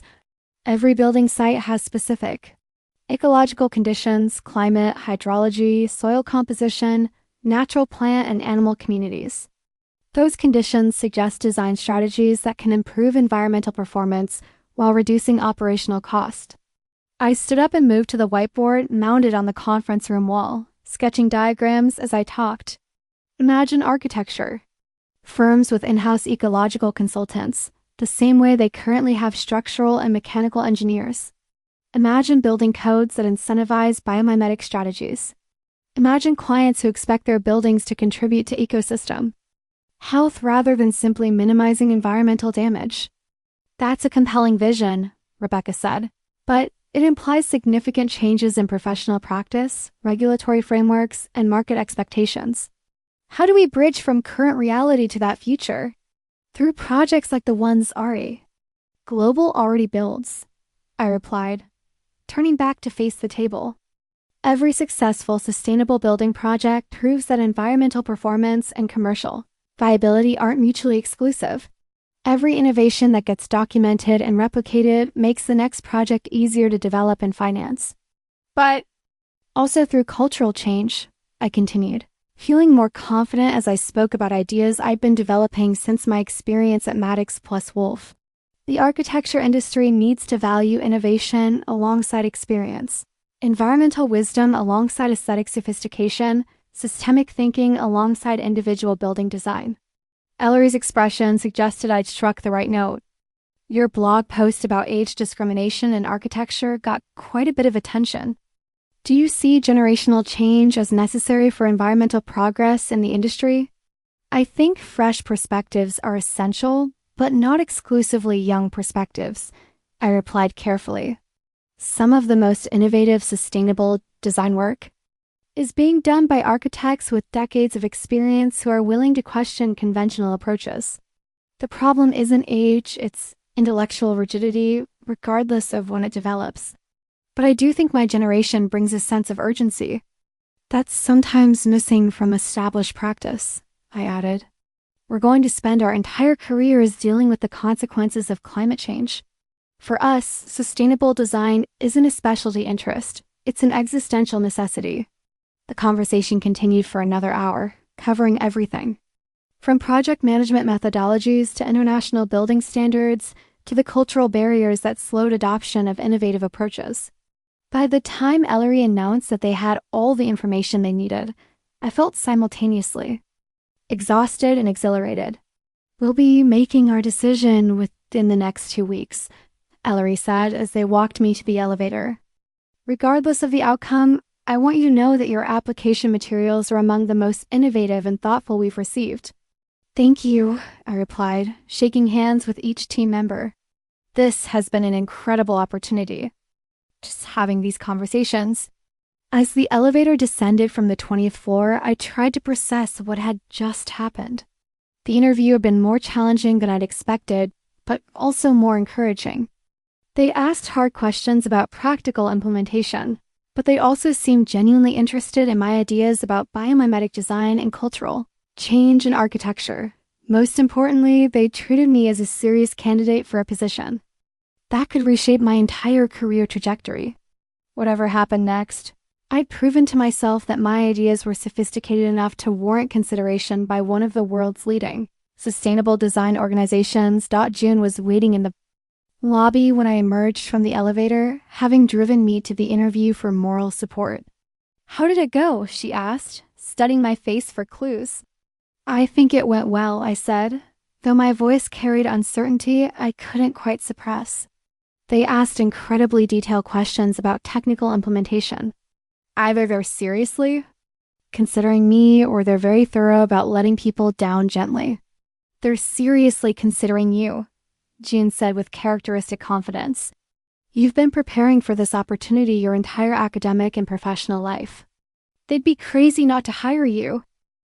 As we walked to her car, I found myself thinking about Roland Maddox in the glass conference room where he'd terminated my employment 8 months earlier. He told me to come back when I'd lived a little, when I understood how the architecture industry really worked. But maybe I was beginning to understand how it could work differently. Maybe there were organizations that valued innovation over tradition, environmental wisdom over conventional practice, the courage to imagine different futures over the comfort of familiar approaches. In 2 weeks, I'd know whether ARC Global was one of those organizations. In 2 weeks, I'd know whether the 8 months since my firing had been preparation for this opportunity or simply an extended detour from more conventional career paths. Either way, I'd learned something important about my own capabilities and convictions. I'd learned that I could develop sophisticated ideas about sustainable design, communicate those ideas effectively to industry leaders, and maintain confidence in my vision, even when it challenged established approaches. Roland Maddox had tried to convince me that I wasn't ready for meaningful work in architecture. But sitting in that boardroom, discussing biomimetic design principles with some of the most innovative practitioners in the field, I felt more ready than I'd ever felt for anything. The question was whether they'd agree. The Seattle skyline stretches beyond the floor-to-ceiling windows of my corner office at ARC Global, 42 floors above the city where my career nearly ended in humiliation 8 months ago. The space needle looks smaller from this height, the Elliott Bay ferries like toys moving through Bath water. The glass towers of downtown architecture, firms like monuments to approaches I've moved beyond. It's been 4 months since Ellery Grant called to offer me the emerging professionals position, 6 weeks since I started work, and this morning I received news that would have seemed impossible when Roland Maddox fired me. The Pearl District Commons, the project I'd worked on with Evren, had won the American Institute of Architects National Award for Innovation in Sustainable Design. But more significantly, this morning I also learned that Roland himself had applied for the Senior Sustainable Design position at Arca Global North America, the position that would have made him my supervisor had he been selected. He wasn't. The position went to Dr. Sarah Kim, who'd interviewed me for the emerging professionals role and had become one of my strongest advocates during my transition into the organization. The irony wasn't lost on me. The woman who'd questioned my ability to translate innovative concepts into practical applications was now leading the department where I'd proven exactly that capability. Karma, Juna texted when I shared the news about Roland's failed application, though I prefer to think of it as justice. Justice felt like the right word. Not the dramatic, vengeful justice of movies or novels, but the quiet, systemic justice. That occurs when competence is recognized over connections, innovation over convention, merit over the maintenance of comfortable hierarchies. My work at Art Global had exceeded everyone's expectations, including my own. The biomimetic design research I proposed during the application process had become the foundation for a new methodology that was being implemented across multiple projects. The Vancouver development concept I designed as an application exercise was being adapted for an actual project in British Columbia, with construction scheduled to begin next spring. Most importantly, I'd found the professional environment I'd been seeking since graduate school, one that valued fresh thinking, encouraged experimental approaches, and treated environmental responsibility as fundamental rather than optional. My colleagues were brilliant, supportive, and committed to pushing boundaries rather than defending them. But the real validation came from the projects themselves.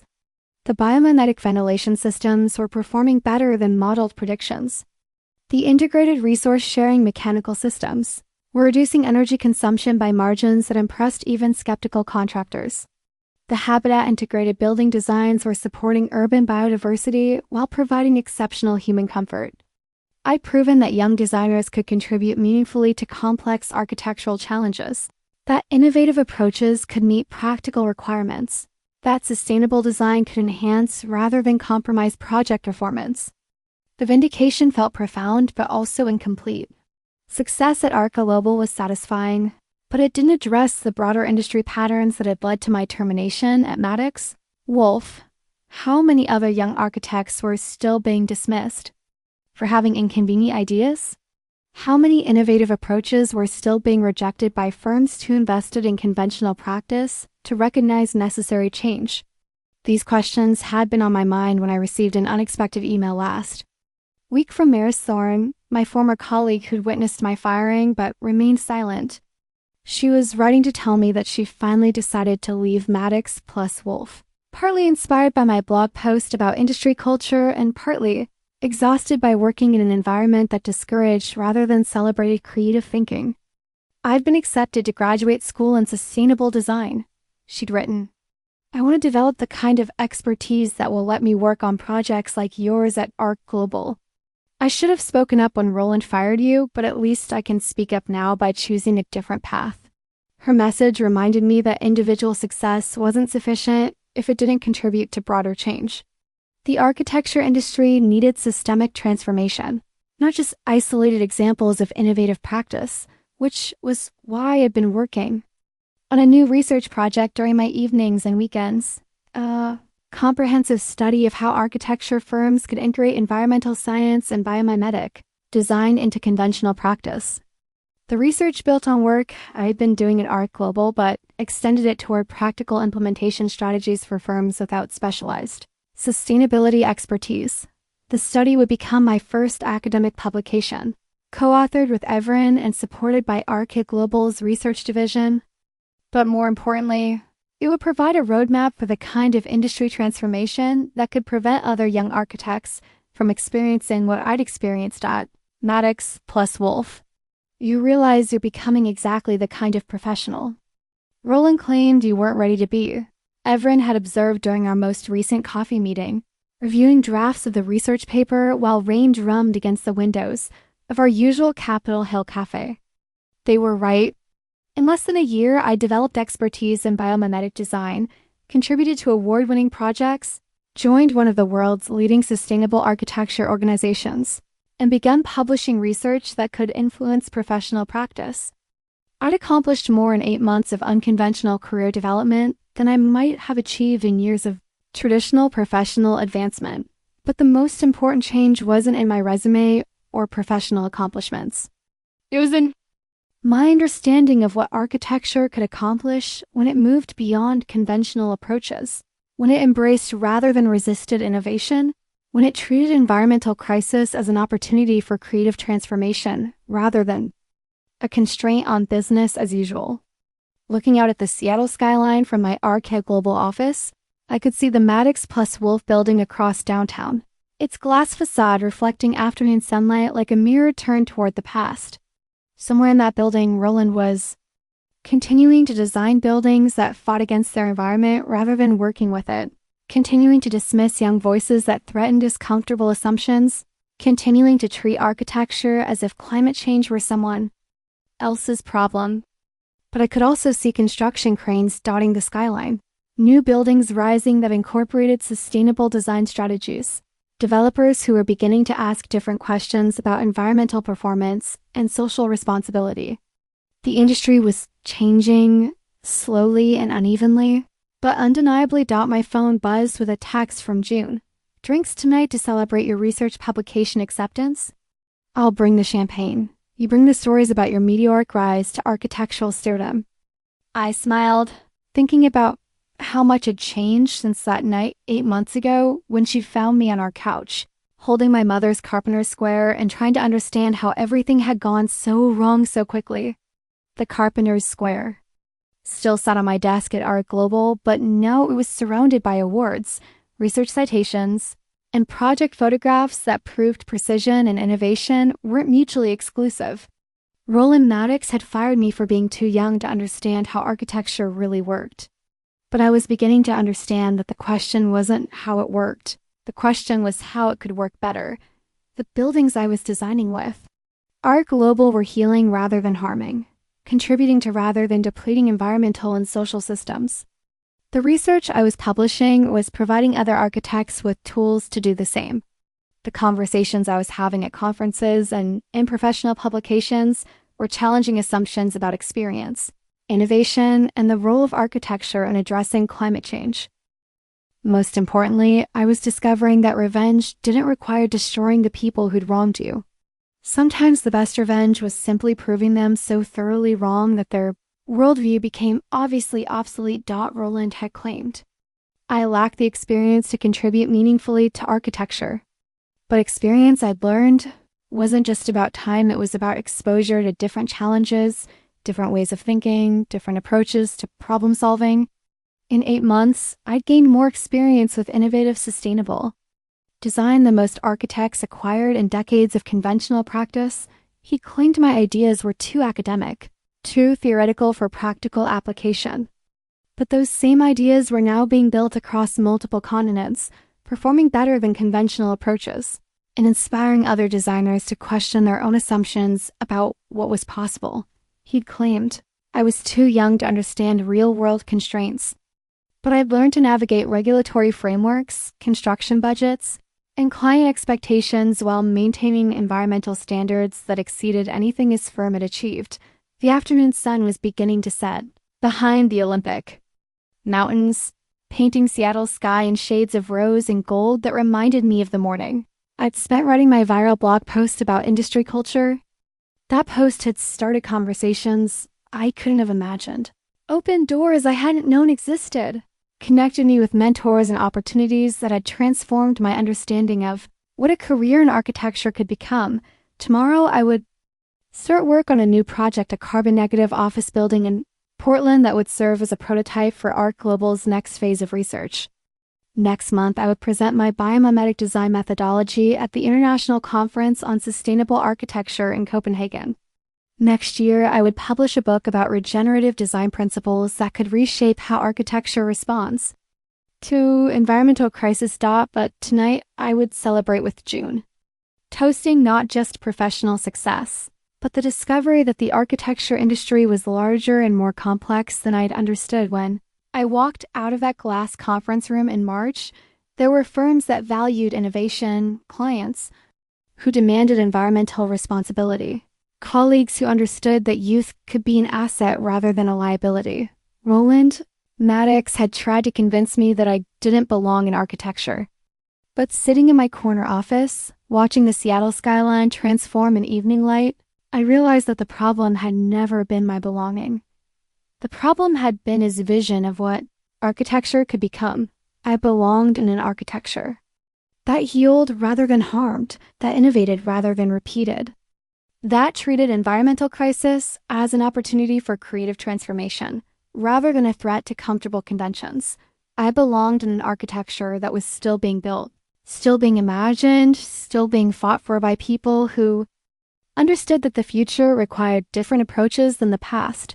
I belonged in an architecture that Roland Maddox would never understand, but that others like Everin, like Ellery, like the growing community of designers committed to environmental responsibility, were creating every day through projects that proved what was possible when you refused to accept what had always been. Done. My mother's carpenter's square caught the last rays of sunlight streaming through my office windows, its warm metal surface reflecting tiny rainbows onto the ceiling. Precision, I thought, remembering her words from so many years ago. Every measurement matters. She'd been right about precision. But what she hadn't told me, couldn't have known to tell me, is that sometimes the most precise thing you can do is refuse to accept imprecise thinking, refuse to tolerate inadequate solutions, refuse to let anyone convince you that your vision of what's possible is too ambitious to be worth pursuing. Roland Maddox had fired me for being too young to understand, but the future, as it turned out, belonged to people young enough to imagine. It differently. Up next, we have 2 more incredible stories that are waiting for you. Just click the image you want to watch, and it will take you there. If you enjoyed this video, make sure to subscribe. It would mean a lot.